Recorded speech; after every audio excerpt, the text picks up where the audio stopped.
First of all, The Kremlin lashed out at Joe Biden on Thursday after the US president called Russia's Vladimir Putin a crazy SOB. It said Biden had debased the United States and called his remarks part of a failed Hollywood cowboy act. Here's Kremlin spokesperson Dmitry Peskov.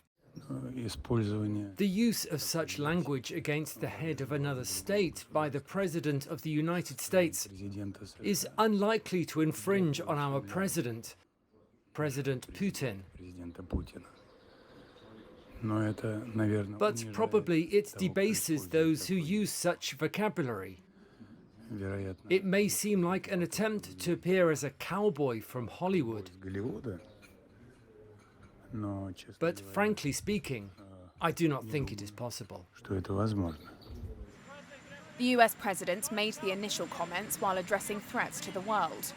Among that list was, quote, that guy Putin and others, the risk of nuclear conflict and the existential threat to humanity from climate change.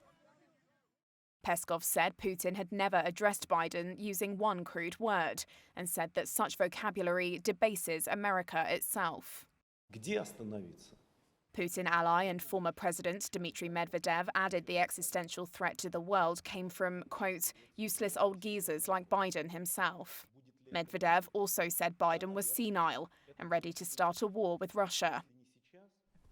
Biden's comments followed 2 years of war in Ukraine, the death of Russian opposition leader Alexei Navalny, and US assertions that Russia plans to put a nuclear weapon in space. Those topics have led to the biggest crisis in relations between Russia and the West since the Cold War.